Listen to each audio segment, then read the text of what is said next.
I fear not the dark itself, but what may lurk within it. Welcome to Lurk, bringing you creepy, strange, and bone-chilling stories, with your host, Jamie Jackson.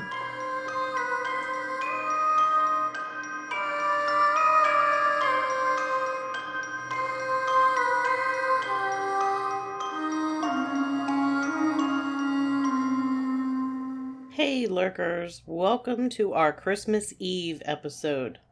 As promised, I'll be sharing stories from Lurkers and some from my childhood and probably some from the current goings-on here at my house. But first, what's the big deal about telling ghost stories at Christmas? It's actually a tradition that started long ago, long before Charles Dickens' A Christmas Carol.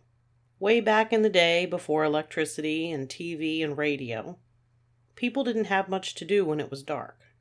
I mean, I'm sure there were some things to do which would explain the larger families they had back then.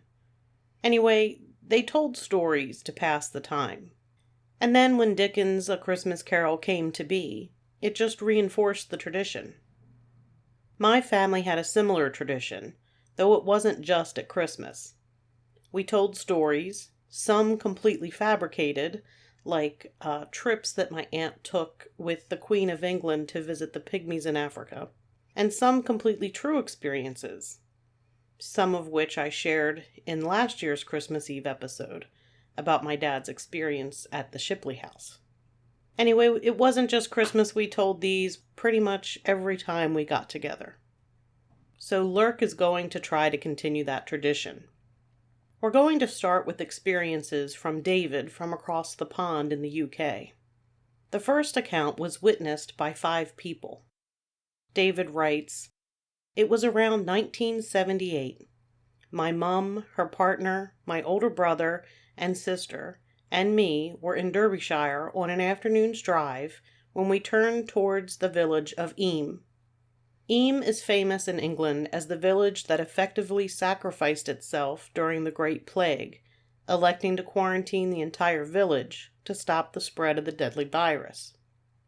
As we drove into the village in the gathering dusk, about 200 meters in front of our car, I saw a translucent figure of what looked like a woman in white cross the road, or glide across. That's how I recall it. I was 9 or 10. Speaking with my sister, she says she recalls passing the ghostly figure and seeing a woman with an old-fashioned lamp at the side of the road as we passed. She says she could see through her. I don't remember that and haven't asked my brother yet. We all saw something, that's for sure. Eyam is allegedly full of ghosts and apparitions. Lurkers, you'll remember that we covered another plague quarantine location in episode 74, the ghost of Poveglia. In a town that was quarantined, I imagine there was much suffering and pain, and it wouldn't be unusual for those who passed to continue lingering. David also shared another experience. He said, "I started thinking of my mum and her recollections at our tiny terraced home in Fallowfield, Manchester. The 2 that are most interesting are the time she awoke to find the crib with my brother in it rocking violently. She got up, the rocking stopped, and she found my brother on his front, effectively suffocating. So whatever the entity was, it was saving his life. The oddest one was when my dad was at a local armed services bar in the late evening, before I was born, and my mum was downstairs with my 2 brothers asleep upstairs. The front door opened, and my mum heard somebody run upstairs and assumed it to be my dad going to the bathroom. After 5 minutes or so, the front door opened again, and my dad came into the lounge. My mum asked why he'd gone upstairs first, and he said he had literally just come in. Then there's somebody in the house, she said. My dad ran upstairs, checked every room, while Mum waited at the foot of the stairs. He found nothing. He thought my mum was imagining things. Convinced he was right, she then went to the kitchen to make some tea, to find the back door wide open, when it had been bolted shut. No one could have passed by her or my dad. There was no explanation for the incident, though my mum always said that she could hear the cane of the old man who lived in the house before, tapping on the linoleum upstairs. You could see the marks from years gone by, even when I was a kid. The man had died before Mom moved in. Our next story comes from one of my partners in crime, Kelly. I got her to share an experience from the farmhouse where she grew up. I spent time in this farmhouse, and it is creepy, to say the least. So I'm going to share with you what Kelly sent me about the house, or one of the experiences there. This happened in the old farmhouse where I grew up near Parkersburg, West Virginia. It was a very old house with thin walls and little insulation. You could hear everything between the upstairs and the downstairs very clearly. It always happened in the wintertime, when the nights were long and it got dark early. My mom and I would hear the front door upstairs open and slam shut so hard that the house shuddered. Then we heard heavy, distinct footsteps walk slowly across the hard floor above us, like someone wearing hobnail boots. They always stopped at the top of the stairs, as if they were about to come downstairs where we were. At first we thought it was my dad getting home from work. My mom nervously yelled up the stairs that dinner was ready, but there was no answer. She cautiously went upstairs to look around. The lights were off, and no one was there. When we told my dad about it, he just thought we were hearing things. He didn't really believe in ghosts and was convinced that there was a logical explanation, until one night it started happening to him. My mom and I were out shopping late in the evening, and my dad was home alone. He heard the upstairs front door slam, footsteps walk across the floor, and stop at the top of the stairs. He was convinced that someone was in the house, but when he went upstairs to investigate, it was dark and no one was there. Dad was uncharacteristically shook up when he told us what had happened. He apologized for discounting our experiences, and from that point on, admitted that there are things in this world that are beyond explanation. When Kelly sent me that story, I actually chuckled. Her dad, my uncle, was incredibly interested and supportive in our paranormal endeavors, which started when we were kids. We were taken to Point Pleasant, West Virginia to hunt for Mothman. We were taken to all kinds of haunted locations to look for ghosts. And when we really got serious about things and ended up with the digital recorders, he had digital recorder. We constantly went places to take recordings. So hearing that at one point he was a non-believer was kind of shocking but funny to me. Like I said, I spent time in that farmhouse, and there is no doubt that there was definitely something otherworldly there. Lots of paranormal happenings. Our next story comes from a longtime lurker, Sandy, who had an experience basically in my backyard, Gettysburg, which is not really in my backyard, but close enough. She said that several years ago, she had gone with a group of scouts and leaders to go camping at the area of the battlefield called McMillan Woods. This area is only available to youth groups, organized youth groups, so scouts or like church youth groups, that sort of thing. They arrived Friday afternoon. One side of the field was the girls and the other side the boys. In the middle of the night, she woke up and went to the bathroom. And by bathroom, I mean porta-potty, Johnny on the spot, spot-a-pot, whatever you call them. And she went to the bathroom, then headed back to her tent. As she was laying there, she heard what sounded like cannon fire or fireworks. She assumed it was reenactors. The next morning, she was telling the other adults what she heard, and they had all heard it too. Later that day, a park ranger stopped by camp, and the adults asked him if reenactors usually shoot artillery so late, around 2 a.m. He asked what they had heard, and they told him. He said nothing was shot that night, and no reenactors were there on the battlefield. None of the leaders slept the next night. For those not familiar, McMillan Woods is a forested area. It was used during the battle and for camps. The CCC had a camp there. There was a World War II POW camp. And from the Civil War, they found rifle pits and earthworks. It was the area where Confederates advanced on days 1 and 2 of the battle. And as I said, if you are a youth group organization like Scouts, you can reserve a camping spot there. I have not camped there with Scouts. I have been there numerous times with a Scout group from Southern Maryland. We did a little ghost hunting with the Scout group. And it is kind of a creepy place to camp. There is no electricity there. It is dark. Speaking of dark, one of the stories I wanted to share, it's not really my story, it's a family story. It was told to me by my Grandma Sissy. Now, Grandma Sissy was not my grandmother. She was technically my step-great-great-grandmother. She lived to be 104 years old, and I grew up knowing her. She died when I was in my early 20s. My daughter was about 2, I believe. So I probably would have been about 20 or 21 when she passed away. She was a real character. She used to threaten that if my dad didn't come and visit her when we were down in Virginia, that she was going to turn him over her knee. And she told me to tell him to come visit, and I purposefully wouldn't tell him because I wanted her to spank him. I wanted to see her spank him. She's very tiny. Anyway, I digress, which I do quite a bit here. Anyway, one of the stories that she shared with me, there's 2, but one of them had to do with a spot of light, an orb, if you will. So, back in the day, a long time ago, she was born in the late 1800s.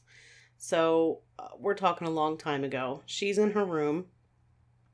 She has these thick, heavy drapes, and the room is pitch black. She said you can't even see your hand in front of your face when you're in the room. She's going to bed. She's getting ready for bed. And she's laying there, and all of a sudden she notices this orb of light moving around the room. And there's no way there's any light shining in the windows at all. It was impossible for light to be in there. And back then, I'm really not sure how many things really had the ability to shine light. And I'm not exaggerating because we're talking about a woman who went to a one-room schoolhouse and used a slate board with chalk. So she sees this light, and it moves around the room, and it gets on the bed, and she smacks at it. She says, "You get off that bed, and you get down there on the floor." And it went down on the floor, and she was like, "You stay there." Never knew what it was, never knew where it came from, and eventually went away. Her other story was a little bit more interesting, and it's the story of the headless man. If you know me personally, you've probably heard me mention this. It still gives me the willies today. So, when she was young, she was a young girl, she lived not far from where our property is in Virginia, on the water. And she had her friend over the house, and she was walking her friend across the street to her house.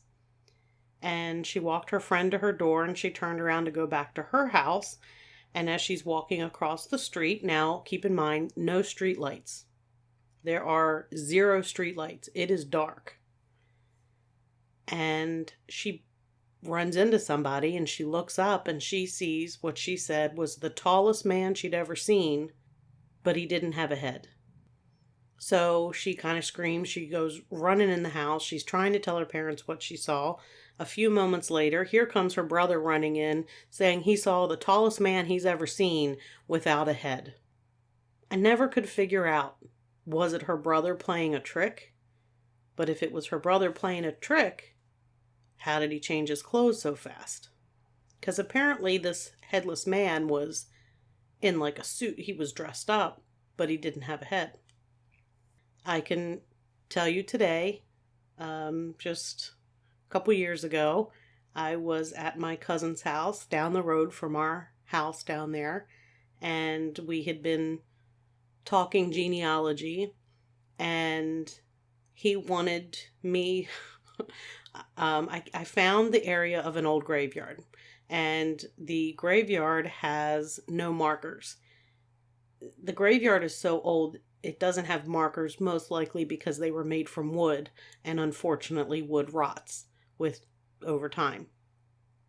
So he had the idea that if I took this pole that he has for probing in the dirt, it's very long, it's taller than I am, that if I take this pole and take it over to this private property, I might add, that I technically trespassed on to find the graveyard in the first place. But if I take this pole and, stick it in the ground in places, I might be able to see if there's any remnants of any headstones. Maybe there was a stone headstone that was under the dirt or whatever. So he sends me back to the house carrying this really long metal pole. And it's, 11:30, 11:45 at night. And I actually mentioned that I was a little nervous because of the headless man. And I'm not going to lie, there's one really dark spot walking back to my house down there that there's no house up near the road, so there's no house lights or anything. And I did run with this giant metal pole. No, I never went looking for the graves. With the pole, I thought that I might actually get arrested if I tried that.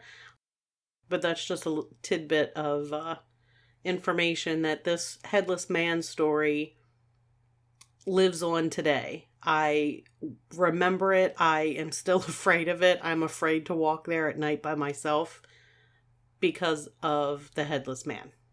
So thank you, Grandma Sissy, for terrifying me since I was the age of 7.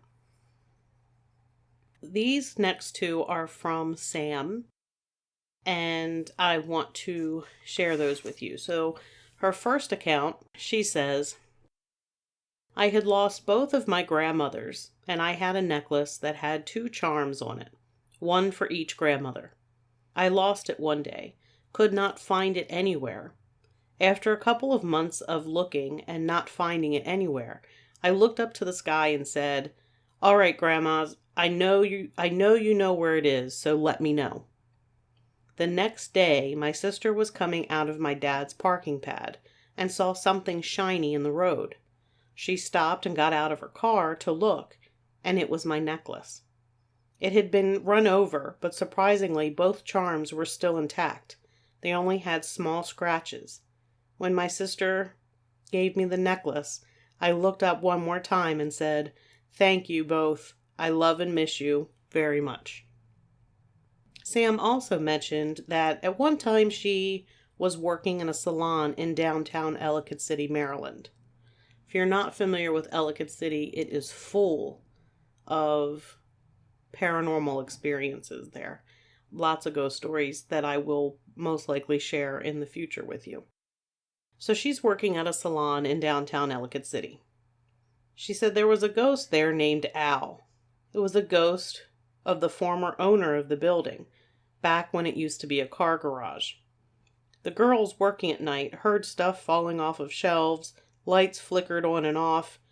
Most of the time, they used to yell at him and tell him to stop it until we left, and other times they would just leave for the night. That would be pretty unnerving. If I was working at my office at night and something happened, I would kind of freak out. This story comes from Mandy. She said it was my grandmother's anniversary of her passing, and my daughter was just starting to stand on her own. She was in the back room playing when I went back to look in on her, and she was just staring and looking at the walls and ceiling, and all of a sudden my daughter started talking to someone, saying hi and waving. There was no one else in the house at the time. I always said it was Grams talking to Kay to let everyone know she's around and happy. I am a firm believer in the fact that children are able to see things that adults cannot, because children have not suspended disbelief. They believe. They don't know that they're not supposed to believe it. When you begin growing up into an adult, you're told over and over again that what you're seeing isn't real. So you begin to accept it. My son Ethan used to see things all the time. There's actually an episode, My Son Sees Dead People or something. Check that out if you haven't already. There's some stories from Gettysburg in that episode. And it actually reminded me of something that happened last year with my grandson, who he's 3 now. He would have been 2. It actually came up in my memories on Facebook. So every year at Christmas, we go to the cemetery and put wreaths on the graves. It's kind of a big deal. I always joke and say, oh yeah, it's so much fun. It's actually, if you know me, you know it's great fun. I love cemeteries. I check them out all the time. This cemetery is historic. It's right outside. It might actually be in the Baltimore city limits. I'm not sure. It's right near the city line and not far from where I grew up. So it's actually a lot of fun to go there. There's a lot of really cool monuments and things. So last year, Jameson was 2, and we are at my great-grandparents' grave and my great-uncle's grave, and we're placing the wreaths, and Jameson had his back to us, and he's playing peekaboo. He's not playing peekaboo with anybody that's there. He had his back to all of us in the family. There wasn't anybody else there visiting any other graves. It was just us. And he kept playing peekaboo with somebody that nobody else could see but Jameson. And finally we were like, what are you doing? Who are you playing peekaboo with? And he just simply said, Beulah. Now, I don't know about you, but I don't know many 2-year-olds who can come up with the name Beulah off the top of their head. We do not have any Beulahs in our family whatsoever. None. 0. So I'm not sure where he got that. It's always wise to listen to young children when they start talking about imaginary friends, or they're having conversations when they're supposed to be in the bedroom by themselves. I bet if you paid attention, you'd find out that maybe those friends weren't quite so imaginary. There is an episode, one of the first ones, where I talk about the things that have gone on in my house here. My house is haunted. We know it was built at least in the 1880s. It was here in the 1880s. It could be older than that, but we're not sure. We just never had the chance to go do a deed search for it at the courthouse. COVID happened. That's why we didn't get it done. So it's old. At least 140 some years. Lots of things have happened. In fact, last year for the Christmas Eve episode, I talked about seeing a figure downstairs. A figure that was looking through my Christmas decoration bins. So I have struggled with Christmas this year a little bit. It's been a difficult year. I mentioned in the episode 79, I did mention at the end there that it's just kind of, it's been a difficult year for my family. I know it's been difficult for a lot of people since 2020. It's just been very stressful year after year, the last couple years. This year for us, we had my daughter's accident, and there's been a lot of other things that have gone on. So Christmas really, it doesn't really feel like Christmas. So I didn't really feel like decorating again, which was the same attitude I kind of had last year when I saw the apparition. So this year things, again, started up around the time I would normally begin decorating the house for Christmas. Actually, it started before Christmas. It started actually kind of around Thanksgiving, so a few weeks before December. I did not put out any of my Thanksgiving decorations. I ended up putting them out like 2 days before Thanksgiving because I was having things happen at the house, and I kind of felt like that's what I needed to do to get things to settle down. So the first major thing that happened, I was walking up my steps, and I was about halfway up the steps and kind of glanced down, And when you glance down from halfway up the steps, the hallway is there. And there's the doorway into the kitchen, and you can see the doorway that goes from the kitchen to the dining room. And as I was glancing down, there was a figure that walked out of the dining room into the kitchen and disappeared. I honestly really wasn't freaked out because I knew it wasn't an actual person. It was kind of translucent, very much like the apparition I saw last year. I really couldn't recognize much. Brown hair, short brown hair. Female was the opinion that I had, light top. That's about all I could see because I'm looking at it basically from above. So after that happened, a couple nights later, I've mentioned how the room here where I record is referred to the haunted room because I have a lot of antiques that are from my family here. I've had a lot of things happen. I've had some things happen while I've recorded in here. So this is the haunted room where I have placed the objects that I inherited from my aunt that Kelly so graciously waited to tell me were haunted until after I had them in my house. So I have that stuff in here in the haunted room. Because I refer to this as the haunted room, the door to this room is typically closed at night because I don't want to walk by the door and see something. I'm really that unnerved by it. It's fine to be open during the day. Sometimes I leave it open if I'm in and out of here. It also gets a little chilly in this room. This room is probably the coldest room in the house that has heat in it. So it's always closed at night. One night, however, I think I forgot to close it. Anyway, it was open. It wasn't closed. I had to go to the bathroom. It wasn't super late either. It was, 11:30, and I'm getting ready to go up to bed. And I come up to the top of the steps. So when you come to the top of the steps, the first room at the top is the haunted room where I am now. And you turn right. You walk past the doorway into this room. You have my son's room, and directly in front of you is the bathroom. I am walking by the doorway, the open doorway into the dark room, and somebody says my name, clear as can be, Jamie, like they're trying to get my attention. The hair stood up on the back of my neck, like I think every hair was standing on end, except, the hair on my head because it's long, and that would be silly, but I had that creepy goosebump feeling, continued walking, and just said, "That's not even effing funny." And just kept on going. Because I figured having an attitude was the best way to handle it. A few nights later, I'm downstairs. It's probably a Monday night because my husband and son were not home. It was either a Monday night or it was a weekend when they were camping with scouts. Either way, I was home by myself, other than the dog and the cat. At that point, I only had one dog and the cat.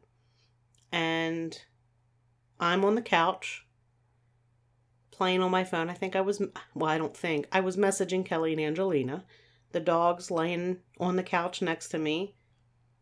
And the cat is laying on the back of the couch. When I hear a door open upstairs. So I was pretty sure I knew what door it was. So I tell Angelina and Kelly, and I'm like, I'm not kidding you, there's a door that just opened upstairs. And the dog heard the door. The dog is now sitting with her head up and her ears perked up, staring at the steps, because you can see the steps from the couch. There's the doorway into the hallway where the steps are. And the cat is now sitting up, paying attention, as cats do, to the empty steps. You know how dogs and cats do that staring thing at nothing that creeps you out? That's what they were doing. So I'm telling Kelly and Angelina, I'm like, I don't want to look. I think it might be the office door, which is the haunted room. That's my office. So eventually the dog chills out, lays back down. The cat lays back down. I figure, all right, well, if they're comfortable enough to go lay down, obviously I can go upstairs. which is good because that's where I have to go to the bathroom should I need to go. And considering I nearly peed my pants anyway, hearing the door open, I probably was good. Not that I peed my pants, I didn't. Anyway, I walk part of the way up the steps, and by that point I can already see that the door to the office or haunted room, podcast room, is wide open. So the thing you need to know about this door, it sticks. It does not come open by itself. Once it is pulled closed, it latches. The door actually rubs against the door jamb. The door is original to the house. It is not the original door to this room. So it's not quite a perfect fit. And so the door rubs. There's no way the door wasn't latched fully and swung open. It's just not how this one operates. Had my son's bedroom door opened, I completely would have thought it just didn't latch because his door swings open. If you don't pull it tight, it'll open on its own. This door, however, never opens on its own. When you pull it, it is tight. It's not going to budge. Sometimes you have to give it a little push to even get it to...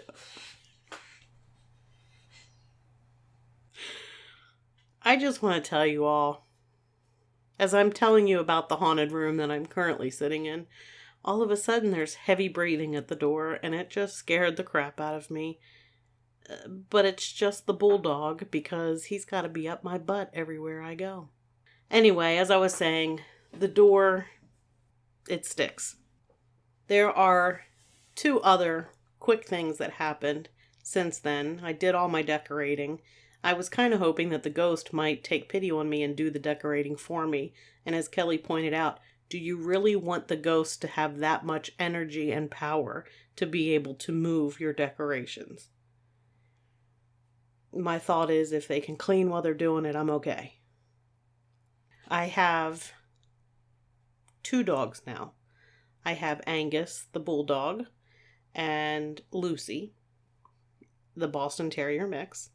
And both of them love to chase laser lights.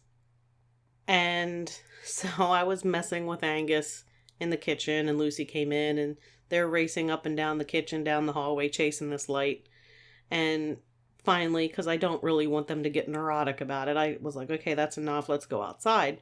And as I put it on the table, and as I'm walking outside with Angus, he all of a sudden leaps at something on the floor, and I look, and there's the laser light. Now, this laser light is actually my infrared thermometer for ghost hunting. It has a laser light on it so you know exactly where the thermometer is pointing. I've used it a ton of times. When you let go of the trigger, the laser light goes out. So there should be no way that this laser light is on.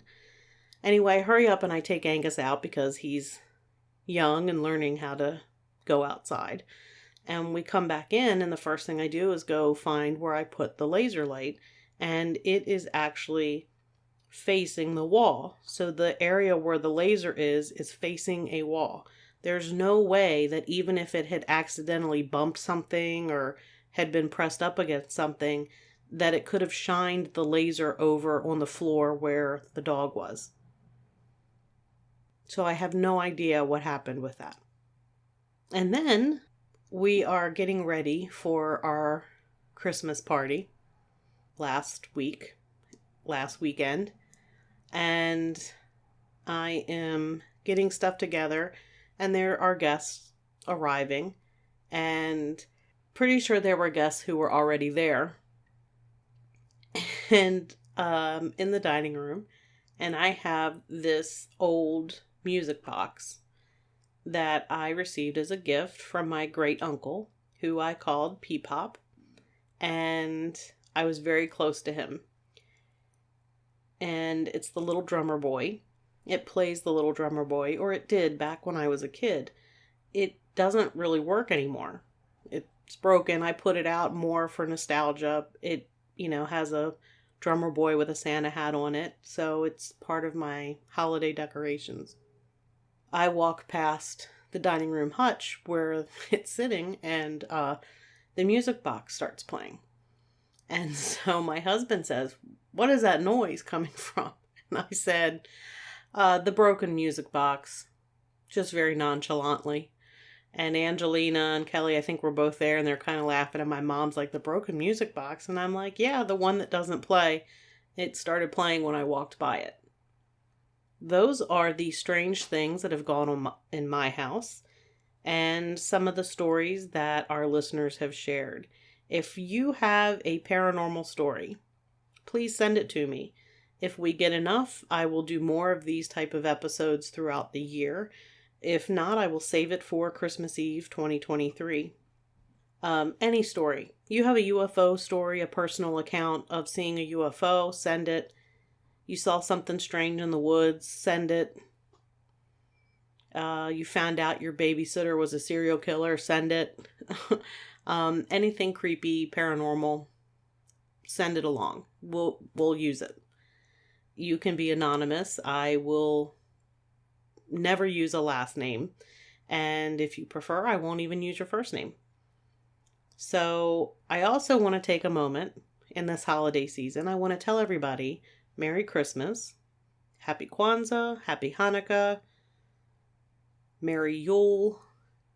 Whatever you celebrate, I hope it's a happy one.